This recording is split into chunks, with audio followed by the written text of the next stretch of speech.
Attention audience, no Supreme Court justices were harmed during the production of this podcast. True crime. Sex. Political conspiracy. Celebrity gossip. Murder. UFOs. Crooked officials. The occult. Assassination. Courtroom drama. Rape. Corporate scams. Scandal Sheets. Hello, everyone, and welcome to Scandal Sheet. My name is Thad Helsley, and I am joined, as always, by my co-host, Anurada. Anurada, how's it going in the dead of winter?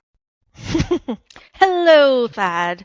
Well, it's a little confusing because I've been watching that the snow is literally going to become like 18 or 20 inches. Some people are going to get like 10 feet. So This weekend, you mean?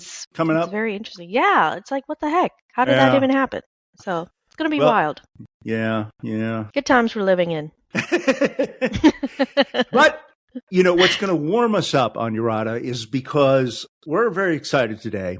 This is our fourth Supreme Court review episode, and it's for the 25-26 term, still in progress, partial term. And, of course, just about every case that goes into or comes out of the building on First Street Northwest in Washington, D.C., turns out to be a scandal. So to help us out, we are pleased to welcome back a frequent guest of this pod, New York City's multi-year super lawyer, David Grover from the firm of Grover and Fenster Stock. Welcome back to the pod, David. Here, so great to see you both from beautiful but very, very cold New York City today. A little 5-degree weather, but 5 degree. Woo! Yesterday was like, today might be a little better with the wind chill, but it is brutal out there. But that's what comes from living on the ocean. Is that the deal? Up here. Yeah. Okay. So you're next on your honor. Oh, well, David, you have been named a New York super lawyer 5 consecutive years. Is that true? It is true. Very honored that my clients are happy and my colleagues respect me that way. It's wild. It's a wild out here practicing law, practicing a lot of personal injury in New York City. So to get any kind of recognition like that, especially for my clients, it's just a really, really nice honor to have. So the clients vote on you, the actual people, the citizens vote for you?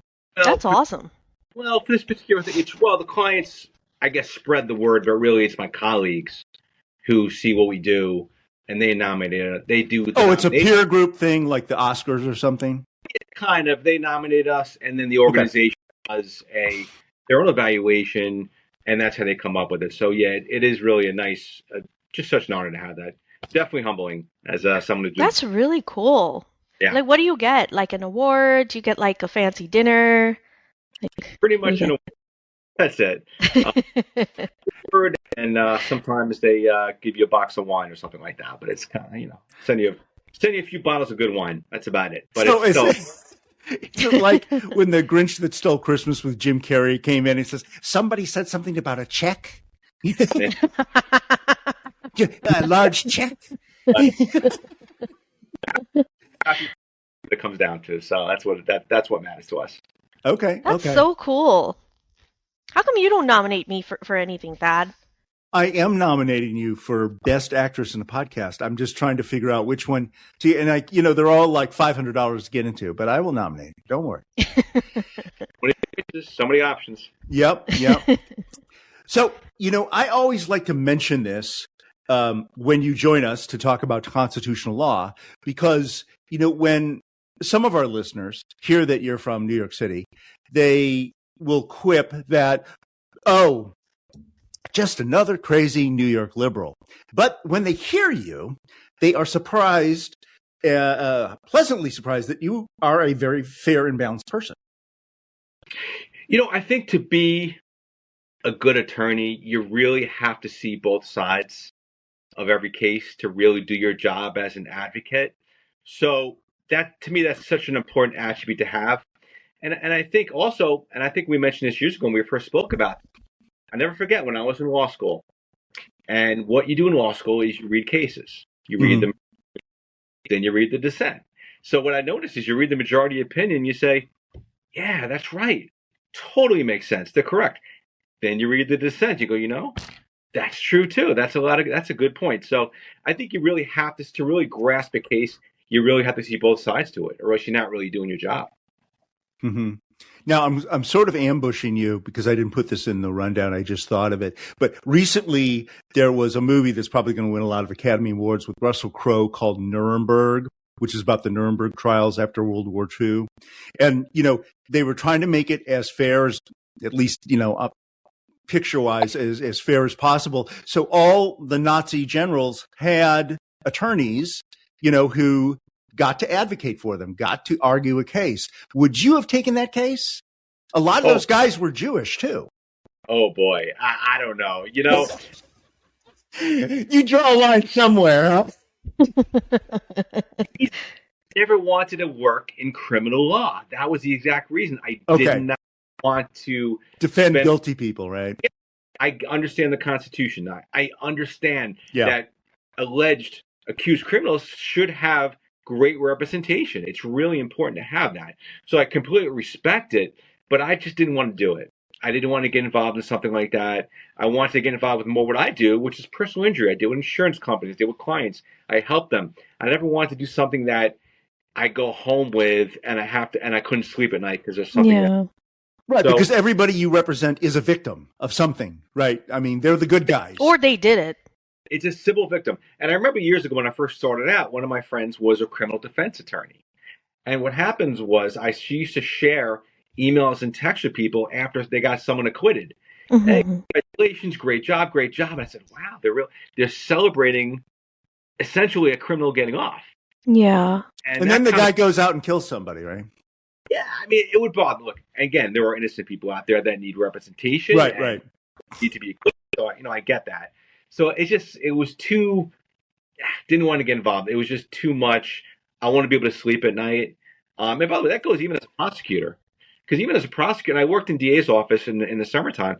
As a prosecutor, you're also sometimes putting people away who, you're not so sure should be going away. Yeah.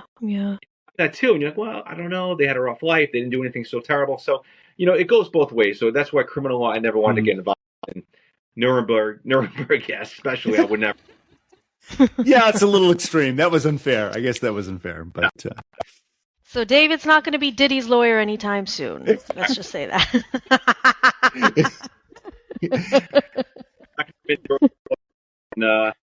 Or that Rob Reiner's son either. So I think we're okay. Yeah. Crazy. And of course, no episode would be complete without our artificial intelligence engine, Bernice. Hello everyone. I'm really happy you're not covering any AI cases today. And NVIDIA chips like myself don't compete in men's or women's collegiate sports. Anurata and David, since the 2021 term, the Supreme Court has gained a solid 6-3 conservative majority. And it's been a very different sort of legal ball game than the previous last several decades of rulings where, conservatives may have had a minor majority, but they were swing guys and blah, blah, blah. I mean, David, how would you characterize the behavior of the Supreme Court over the last 5 years? Well, I think, we're seeing certainly it's a very conservative court. Right. However, what we're also seeing are independent, somewhat conservative / moderate justices like Barrett, like Kavanaugh, and like Chief Justice Roberts, who really are not automatically one side or the other. I do think they are conservative, but they do look at each case independently. And I really believe that those three justices care about how they're looked at in history. I mean, they really look at these things. They know they're going to be judged. They care about their legacy. So yes, it is a conservative court that's going to rule by conservative values most of the time. But those three justices, they're somewhat wild cards, and you just don't know how they're going to go on certain cases. And because you have the more liberal bloc of those three, right? You have the conservative bloc, that those three become very powerful. They're the swing votes in almost every single case. So really, we almost have a Supreme Court of three in a way, because they almost decide, not every case, but a lot of cases, these three really decide where it's going to be decided because they're the ones, they're the swing votes. So that's so ironic, isn't it? Because when Roberts first came on, first as Associate Justice and then very quickly as the Chief Justice, he was considered to be one of the most conservative guys. I mean, Scalia was maybe more to his right. He was considered to be very conservative and certainly not a swing voter, right? That was the female judge that blanking on her name. You know what I'm talking about, from Arizona. The one that had to retire because of her husband and Alzheimer's. With an S, it's my mind too. Yes. So he is, but that's happened in history a number of times. Like there's been some very, if I'm not mistaken, Earl Warren, who was a very activist judge to the left, he was nominated by a conservative Republican president, if I remember correctly. So sometimes you nominate somebody, you don't really know what they're going to do. I would suspect that the President Trump is not completely happy with his nominations of both Kavanaugh and Barrett. While they are conservative, they're not hardcore conservatives. Like I think he kind of voted with the liberals a few times, a number of times. Yeah. And against him a number of times. Well, yeah. I mean, there were like when, the cases about the 2020 election, almost unanimously, the Supreme Court twice voted against Trump because he didn't have any evidence. There's been a lot. There's been a lot. Okay. A good number of cases decided with Roberts and sometimes Kavanaugh, sometimes Barrett, who don't necessarily take the current administrative's line on these decisions. And it happens a lot. And I mean, it's healthy. It's healthy to have people who are independent minded. We all have our viewpoints, but it's good to see that for the most part, they try to stick by the law, stick by the cases, and really care about their legacy one day, what people will say about them. And I think that's important. Without that, there wouldn't be a lot of debate on these cases. And I think it's important to remind everybody, a Supreme Court appointment is a lifelong appointment if you want it, right? I mean, you can retire if you feel like it, but otherwise, once you're in, it's awfully, awfully difficult to get you out unless you've done something absolutely criminal. It almost never happened. I think one time in history, possibly. Well, so one time in history. You're right. Yeah. It never happened. Once you're there forever. And that's why these nominations are really important. Yeah. So, you can't get around it. Once you're there forever, and you have a lot of power. I mean, as we see, and as we have these pods, the Supreme Court really makes these dramatic decisions that do affect our lives every day. Right. I mean, it's almost in some cases, obviously they have a very sort of a narrow lane, but I mean, my God, I mean, the overthrowing of Roe versus Wade. I mean, that's just, affects tens of millions of people, women, especially. More than that. Yeah. So they do, and like I said, the 2020 election decisions. So there are so many decisions that come down that what they do is really more, you could argue, is more important than a member of Congress and maybe potentially a president almost. They have so much power. And unlike a president or unlike Congress, they don't face the voters. So they can do whatever they want and there's no one to really answer to. Right. So that's, their authority is really, there's nothing quite like it in our government. Right. There isn't. Anurata, do you have an opinion on this? Well, I mean, so the court only heard 65 cases, right, in the 24-25 term. And they've only agreed to 55 cases in this year so far, right? Yep. But our listeners don't want to be here all week. So we decided to narrow it down to 2, and our friend David actually chose them. So let's get into it. Bernice, what is our first case and what is it all about? Learning Resources versus Trump. Beginning in early 2025, a series of executive orders from President Donald J. Trump, invoking the International Emergency Economic Powers Act, IEPA, imposed unprecedented tariffs on imports, including goods from China. These included a 20% trafficking tariff and additional reciprocal tariffs that pushed rates on Chinese goods to over 145%. Petitioners' imports were directly affected, and complying with the new tariffs would increase their import-related costs from $2.3 million in 2024 to over $100 million in 2025, putting their businesses at existential risk. Decision pending. No consensus on upcoming ruling. So this case is, not only is it a fascinating case, but like we just said, certain cases affect our lives. This case really does affect our life, not only because, how this is decided in terms of tariffs and how it could change our economy drastically, but it also really answers a lot of questions regarding the power of the presidency. Mm-hmm. And that's why this case is absolutely fascinating. And when it comes down, we're going to have a lot to talk about. So what it really comes down to is, if you follow the news at all, which most people do, President Trump has been issuing essentially executive orders, issuing tariffs on various countries around the world. Some of them initially were more for fentanyl, drugs. Certain countries weren't fighting drugs enough, and that was part of the basis for it. The other ones were more either because he said the trade deficit is an issue, or he's also done it for retaliation. He's done it to try to get something from other countries. Kind of a tool of foreign policy is what it was being used. Well, wasn't he trying to incentivize American companies to bring their factory operations back to the United States and not be located in foreign? Wasn't that part of it too? Bringing jobs back to the U.S.?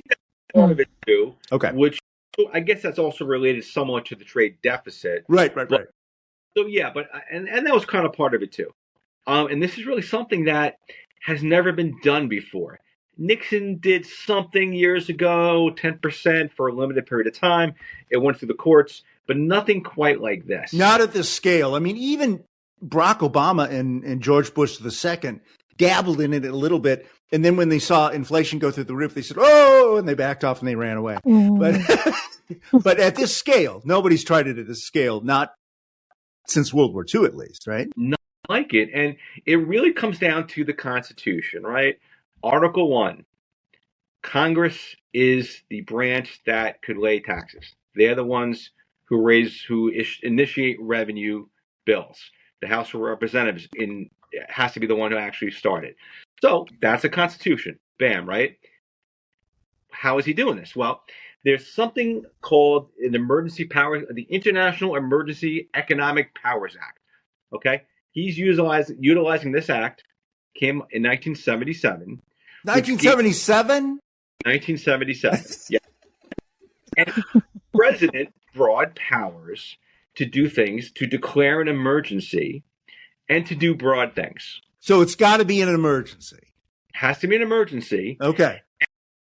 It gives the president different things they could do, but what they're using is one provision, which is the president can regulate imports. Right? By himself without Congress? Well, kind of. Well, yes. Within the context of the act, you're saying. If it's an emergency, blah, blah, blah, I can do this, right? If it's World War I. Yes. So the president and his people are defending tariffs by saying, look, we have this International Emergency Economic Powers Act. Yeah. It says I could regulate imports. I'm declaring an emergency for whatever reason. It could be the tariffs. It could be fentanyl. And thereby, I'm allowed to do this. The people in court who are against him on this, and this is done, the case was brought actually by small businesses who were affected by the tariffs. They're saying no for a couple different reasons. Number one, Article 1, you can't do this. This is Congress, right? Not only is it Congress, but it's a non-delegable duty of Congress. In other words, Congress is not allowed to delegate their core responsibilities. Congress can't just say, hey, here's a law. The president can now do everything. We do nothing. You're not allowed to do that. So they're not allowed to do that. Because it's in the Constitution that this is their responsibility. They can't give up their powers. Their core responsibility. Okay, gotcha. So they're not allowed to do that. So, that's the main crux of their argument. The other one is this International Emergency Economic Powers Act, right? It says regulate imports. Does that mean tariffs? I mean, does it? I don't know. So the argument against it is they're saying that, I think we discussed this in older cases, the major questions doctrine. So the major questions doctrine is in essence saying if a statute is vague on something Mm-hmm. and it's a major, major question like this, we're not going to assume Congress meant that. So in essence, what that argument is it doesn't say tariffs in the statute. If Congress meant to include tariffs, it would have been in there.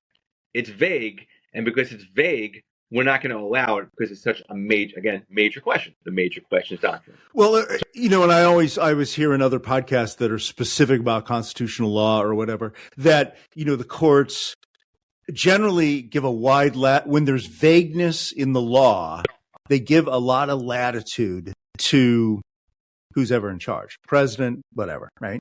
Is that true here? No, it's kind of the opposite. Okay. It's sort of, yeah. So it's basically saying if it's a major question and Congress was not specific, then they're not going to allow it. Okay. So, it's interesting, the judge in their oral argument they had recently, it seemed like the majority of the judges were kind of leaning towards not allowing the tariffs. Most of them were questions against the government, against the administration, saying, well, where'd you get this? Do you think another president can come in and say, hey, global warming is a national emergency, thereby I'm going to charge 30% tariffs on blah, blah, blah. Where do you draw the line? So I felt like with the oral arguments, most of the justices were inclined to knock it down.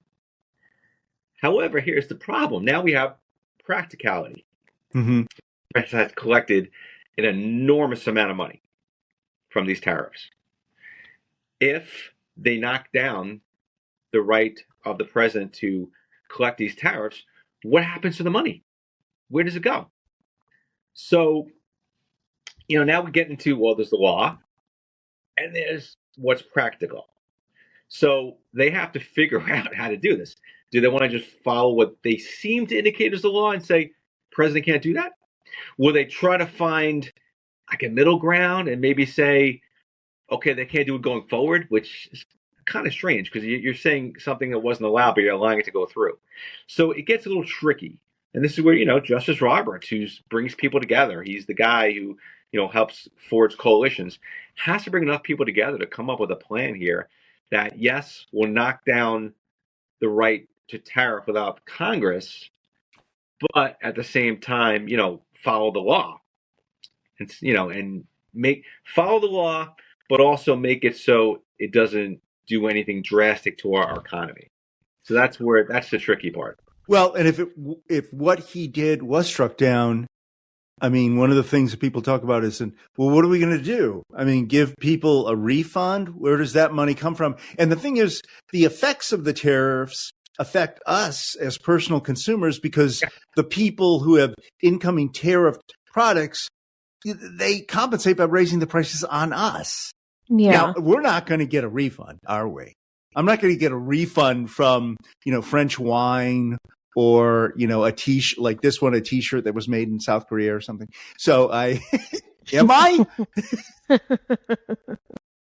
mean, who knows? I mean, if they could find a creative way to find this not constitutional, not legitimate, but maybe kick it back to Congress or something, I have a feeling they're going to do certain things that are a little bit tricky here to try a practical way to solve it. It sounds like the majority there aren't supportive of the tariffs. They don't think it's legitimate. They don't think it's illegal. Okay. They don't think that it applies in this case.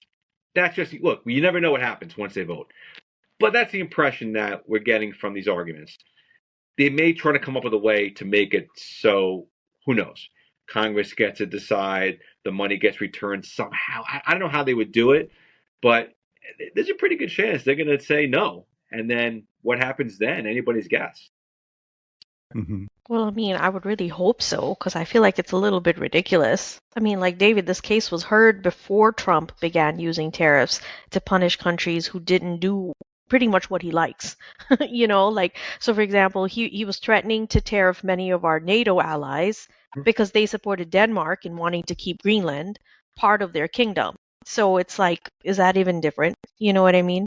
Oh, this week that was going on with this week. Yeah, I mean, it's Yeah. like we're talking about stuff like hour to hour is changing.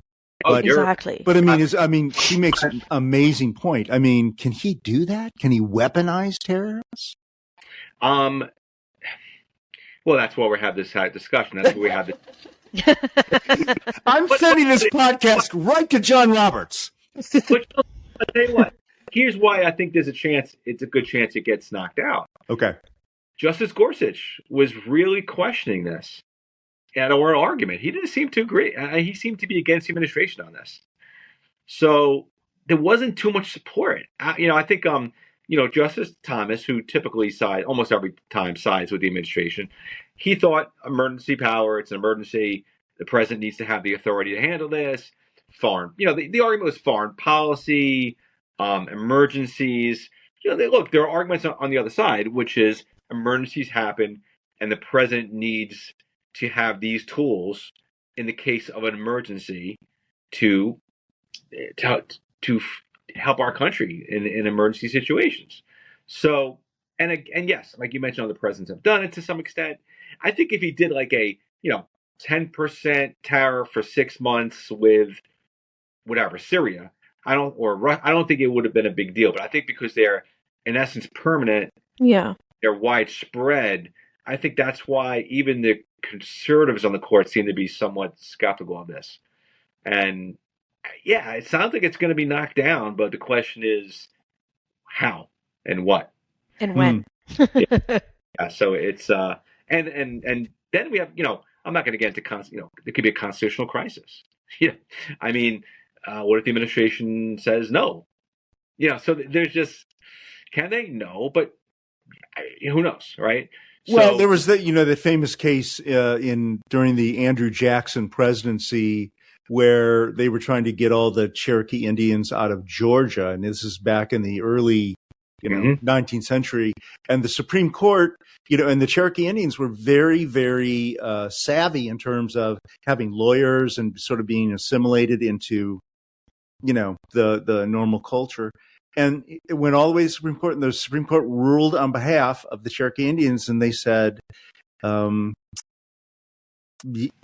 you can't forcibly move the Cherokee Indians because they had given, 100 years ago or 75 years ago, we had given Georgia or big chunks of Georgia to them as part of a reservation agreement. And now we're reneging on it and trying to move them off because somebody discovered gold on that particular thing. And then Andrew Jackson said, hey, Supreme Court, fuck you. I've got an army. You don't. Come and get me. And he basically just did whatever he wanted and nobody could stop him. Right. And Andrew Jackson, by the way, is Trump's favorite president. He removed the giant painting of Abraham Lincoln in the Oval Office and put Andrew Jackson there. And that's the problem. So, and there's been some quotes. I don't know if it was Vice President Vance, but someone said something similar last year, a couple years ago. Try to enforce it, Justice Roberts, something to that effect. So, look, we've been a republic for a long time. Constitution has worked, and my guess is this will work out. You know what I mean? And I don't think they'll go there. I don't think they will do that. There's been rumblings and threats and things like that. But at the end of the day, I think they will listen to the Supreme Court on this. Okay, David. Let's hope. I hope you're fucking right. Our country has endured. No one wants to be in a car or a motorcycle accident or a slip and fall that causes physical or mental damage, and even construction accidents are on the rise today. But if you or a friend or family member are injured, you need a professional and understanding law firm that has experience in getting the most for their clients' injuries. And you can find all of that at the law firm of Grover, and Fensterstock.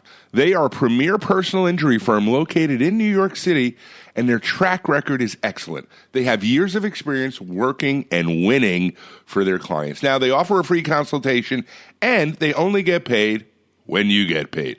So how do you get in touch with them? Well, you call David Grover at 1-866-99-LAWYER and mention that you were referred by the Scandal Sheet podcast, one of your favorite podcasts, of course. So David Grover at Grover and Fensterstock, 1-866-99-LAWYER, 866-99-LAWYER. You'll be glad you called. So what's next, Bernice? West Virginia versus BPJ. BPJ is a transgender girl who has lived and competed as a girl since elementary school and, after receiving puberty blockers and estrogen, sought to continue participating on her school's girls' cross-country and track teams. West Virginia's 2021 Save Women's Sports Act, which bars students identified as male at birth from girls' teams, prevented her from doing so.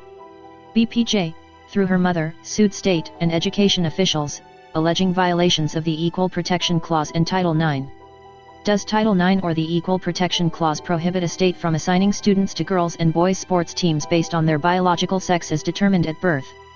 This case was only heard days ago, but court watchers unanimously believe this will be a 6-3 decision favoring West Virginia. So the transgender case, while it may not have the same issue with our daily lives as the tariff case, I think it's something that people get emotionally involved in. So it does get out there. So essentially, two young women sued in their respective states. They are transgender women to play in which for our audience, transgender means they were formerly male. They were born male, identified as male biologically, and then at some point they became they transitioned to female. Is that the correct definition? Yeah. Okay.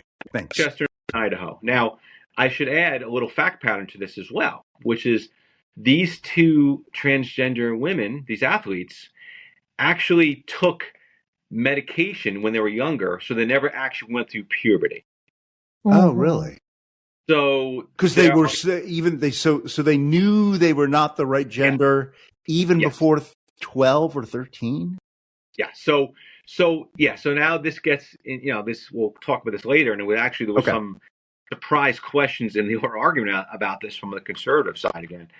So their argument is essentially, look, equal protection under the law, Title IX, discrimination, and that was really their argument to this case. And from a practical standpoint, their argument is, well, we don't have any athletic advantage to the young women who were born female because we never went through puberty as a male. So is that empirically and observably true that they have no advantage? It's a scientific question, and I'm not sure. I mean, I've read things like that, but I'm not sure how if it's a proven fact. So, the states who are defending their laws are saying, sure, Title IX, it was 1972, right? However, in 1974. No, we should probably. Title IX says that women should have equal access to sports, and that's why we have discrimination. Separate women's teams and men's teams. Is that true? Yeah, discrimination. It's all about discrimination. It's okay. Anti-discrimination, right? Yeah, anti-discrimination. Okay.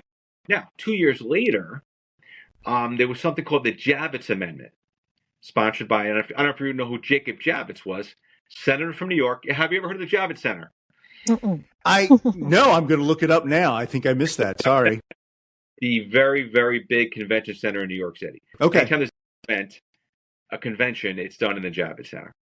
So Jacob Javits had an amendment that passed Congress that said, yes, discrimination, bad. However, with sports, it's going to be a little different. There's going to be a little bit nuance with sports. And I think, my reading of it is, for example, I don't know if you're a college football fan, but Indiana won the national championship the other day, right? On Monday night, I think. Right. Sunday? Monday? Okay. Great game. And I think what this amendment was basically saying was people in Indiana University can't come out and say, you know something, we also want a girls' football team, Oh, really? women's football team. Oh, They're that's basically interesting. saying it's not going to be as simple if young men get it, also young women get it. And consider certain things, finances, equipment, interests, fans. So I think that amendment came out and said, you know, in sports, it's a little different, right? So that's kind of where I think the people are trying to keep these statutes and keep them from playing in women's sports are saying. They're basically saying, no, well, it does say right there in that amendment that sports can be a factor. Now, the justices seem to be leaning towards keeping these statutes and not letting these young women play, which, by the way, a lot of it's moved already. A lot of these people are older. They're not playing in sports anymore. These things take years to go through the court system. But they're basically leaning towards making the decision. Now, it's funny. Gorsuch, again, Justice Gorsuch, conservative justice, brought up what I brought up earlier, which is, well, it's interesting. These young women never actually went through male puberty, so maybe they don't have any advantages, and maybe this is something that could be litigated in the lower courts. Do they actually have an advantage? Like you asked me before, do they have one? Well, Gorsuch is basically saying maybe the lower courts could look into this. He seemed a little sympathetic to these athletes. So it's a case-by-case basis as opposed to some giant blanket ruling on all human beings. No, that's what Gorsuch was implying. I don't know if that's going to happen. So I think, you know, the concern here or the issue here is, and Mike, knowing this court, are they going to just rule on transgender in sports? Mm-hmm. Or are they going to make a much broader decision on transgender in general? You know, there's been different decisions over the years and, you know, about minors getting treatment and banned and they held that up. There was other cases that came down that said they can't be discriminated against. So will the court do something broad and bigger? Yeah, there's almost like sort of a cottage industry of you know, the bathroom issues. And like you say, you know, can you use your health insurance for transition surgery? Does that count? Yeah. Or is that cosmetic surgery, like getting a boob job or something? So, yes. So, well, you know, I don't think they're going to go that big. Okay.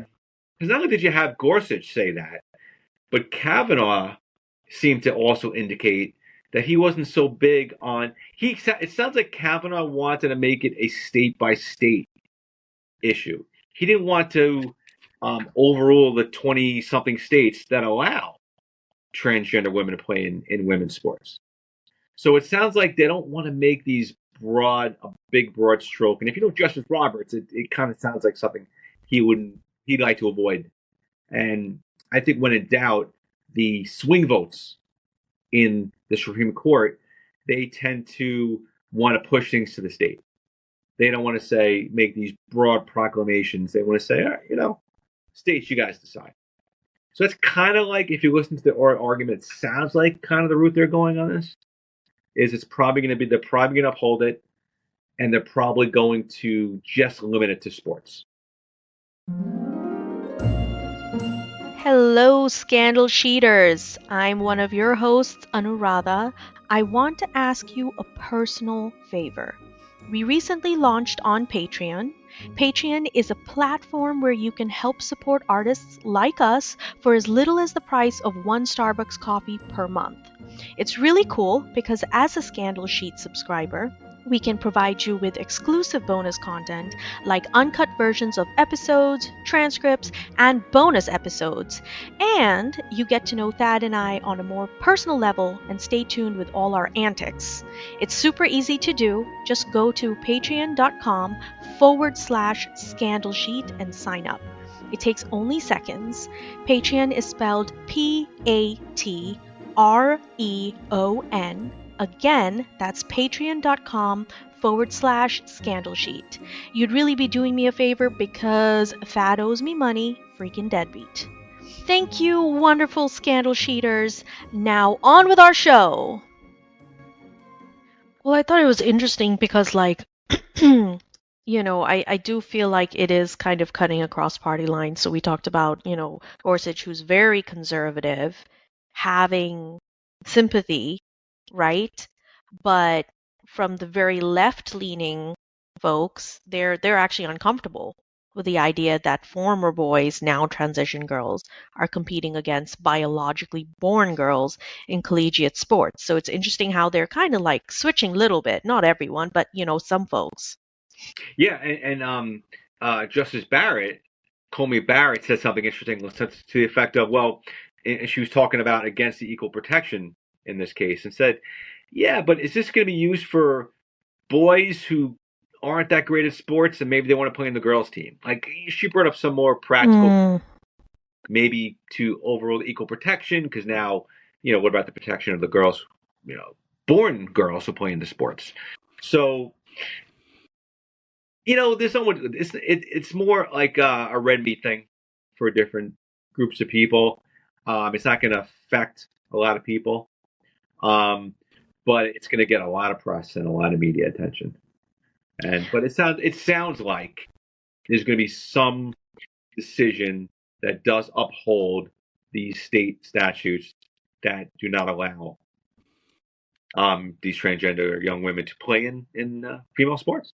I think and I agree with you, David, on sort of your skepticism that, unlike, abortion or gun control or whatever, this particular issue doesn't affect 100 million people, right? It's sort of a narrow kind of a thing because, not everybody is in this gender confusion issue, at a young age or whatever. However, it does seem significant in the fact that it goes back to what are the powers of government, whether it's federal or state, over us.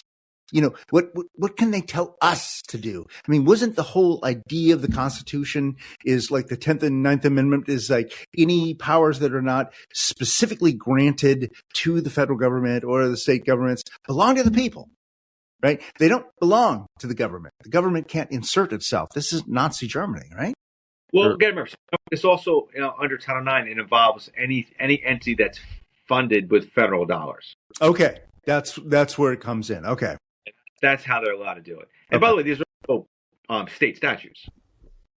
So it does fall under Amendment 9 and 10. Yeah, and because it's federal funded or they receive some federal money, that they are responsible for Title IX and the Javits Amendment.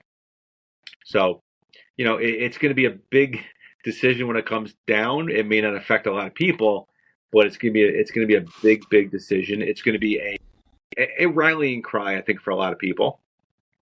But I think most likely they will, to some extent, uphold these statutes. And who knows? Do they throw something else in there? Does Gorsuch get, I must say his way, but something he was alluding to about should there be some exception for transgender girls who never went through puberty? Yeah, I don't think that's going to get a priority, but it might be out there. Or maybe he'll do a concurring opinion of some sort. I didn't put this in the rundown, but just talking about this episode when I said, "Oh yeah, we're doing," because episodes with David doing the Supreme Court are very popular. So friends, colleagues, or whatever, they're like, "Oh, you're doing something with David," and I said, "Yeah, we're doing that Supreme Court case that was argued last Thursday, literally 6 days ago," and and I said, "Hey, by the way, do you know any transgender people?" And I thought I had a diverse group of friends, and nobody actually knows anybody. I knew people in high school and college who probably, I'm guessing, went that way, even though nobody used the word transgender back in the 80s or whatever. I don't know. Do you guys know a lot of I mean, you live in New York City, David, one of the most diverse freaking metropolitan areas on planet Earth. Do you have a lot of transgender clients? No, I really don't. Okay. And even in terms of people I know, I have friends, kids but I don't think they actually transition. They might lean that way, but maybe they will one day. But I don't think they've actually done that.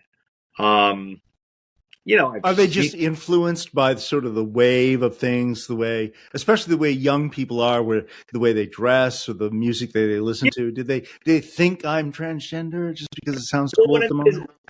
some of these kids I know, I guess not really kids anymore, the young adults, but they go by they.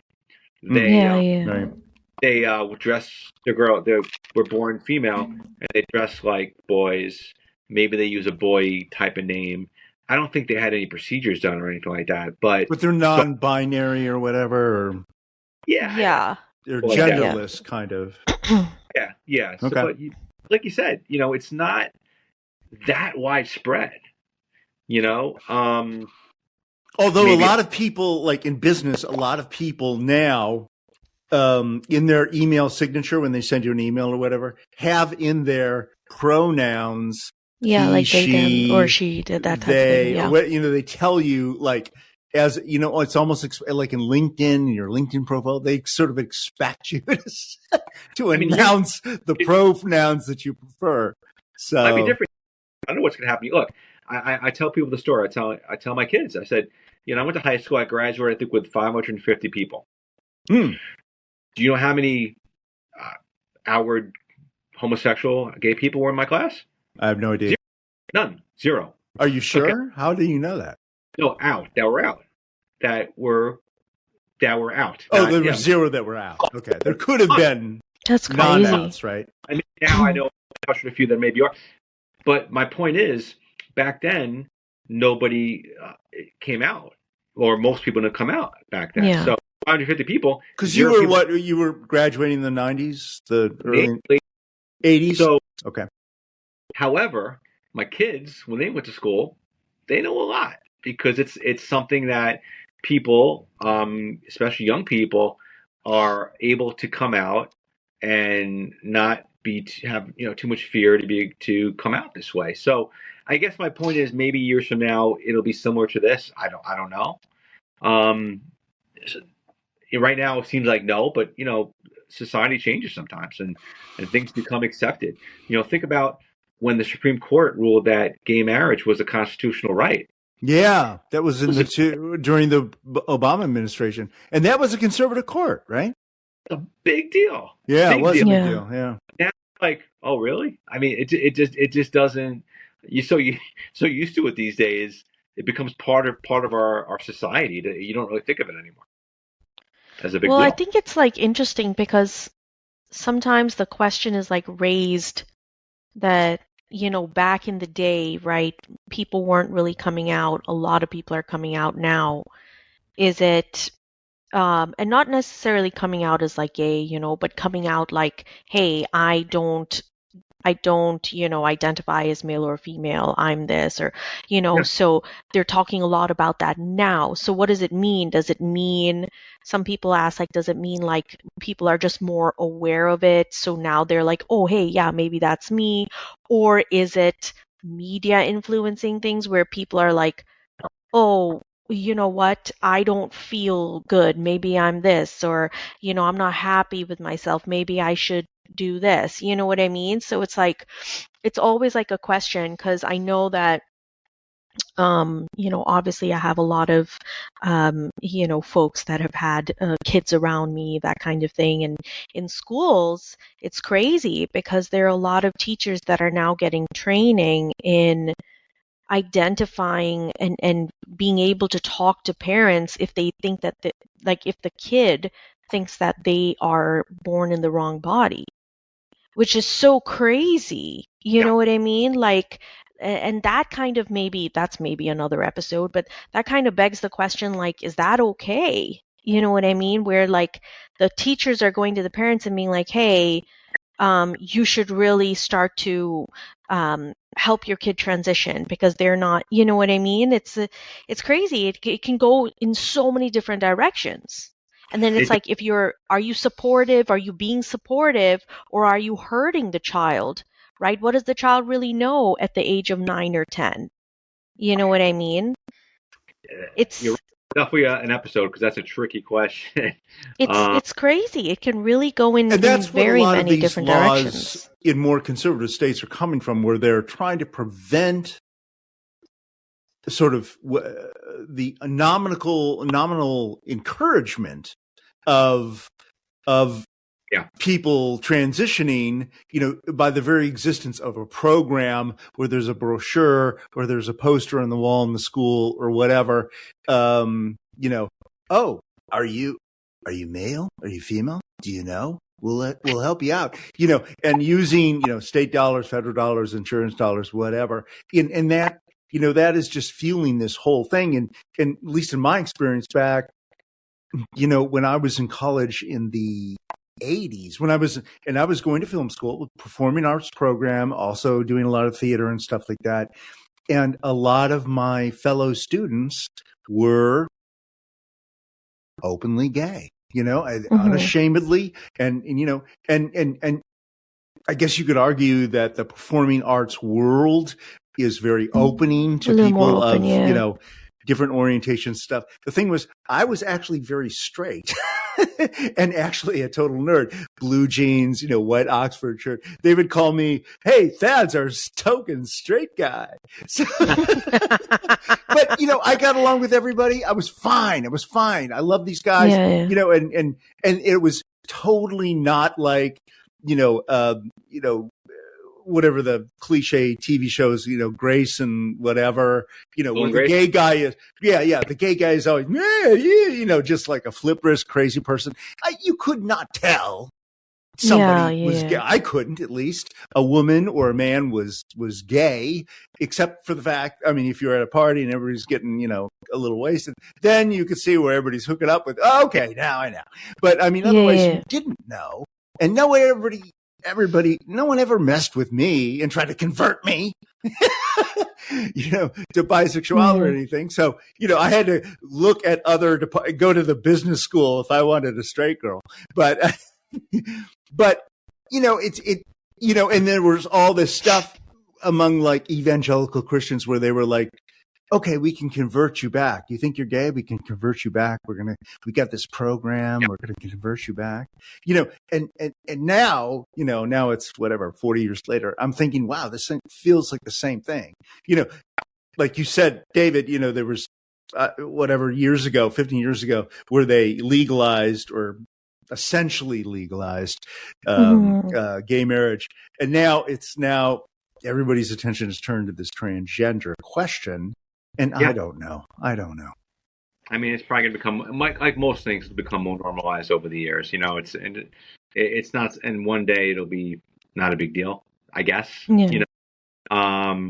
There's always going to be some resistance to these things. More so than, it's also a political hot. It's an issue with elections, politics. In the presidential election, they were using things like they're for they, we're for you, or something like that. The implication.